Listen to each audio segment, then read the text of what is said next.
un nuage noir fonce sur eux à toute vitesse. L'homme contacte aussitôt les gardes-côtes en espérant qu'ils puissent leur venir en aide. Mais ceux-ci affirment que la météo en mer est parfaitement normale. Cependant, à peine Jack mentionne-t-il l'étrangeté du climat, qu'un faible appel à l'aide féminin se fait entendre à travers les ondes.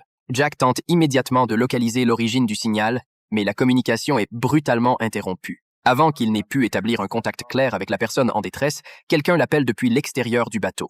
Lorsqu'il se penche pour regarder au loin, la tempête est déjà toute proche. Jack ordonne alors à tout le monde de mettre un gilet de sauvetage et de se préparer à affronter cette tempête soudaine. La pluie s'abat violemment, puis une vague gigantesque, haute de 100 mètres, renverse le bateau en un instant. Les passagers refont surface rapidement, mais ils perdent un de leurs amis dans le naufrage. Désormais, ils n'ont d'autre choix que d'attendre les secours sur la coque retournée du bateau. On ne sait combien de temps s'écoule, quand soudain Marie entend un bruit derrière elle. Un immense paquebot surgit alors. Les naufragés, fous de joie, agitent les bras en direction du navire, pensant que le salut est enfin à portée de main. Sous la lumière intense du soleil, ils aperçoivent brièvement une silhouette sur le pont. Le paquebot approche lentement et les survivants grimpent un à bord par une échelle. Marie hésite encore. Mais sous l'insistance de Jack, elle pose à son tour le pied sur ce gigantesque paquebot. Une fois monté à bord, il découvre un pont totalement désert, alors que les autres se réjouissent d'être enfin sauvés. Seule Marie devient soudainement très méfiante.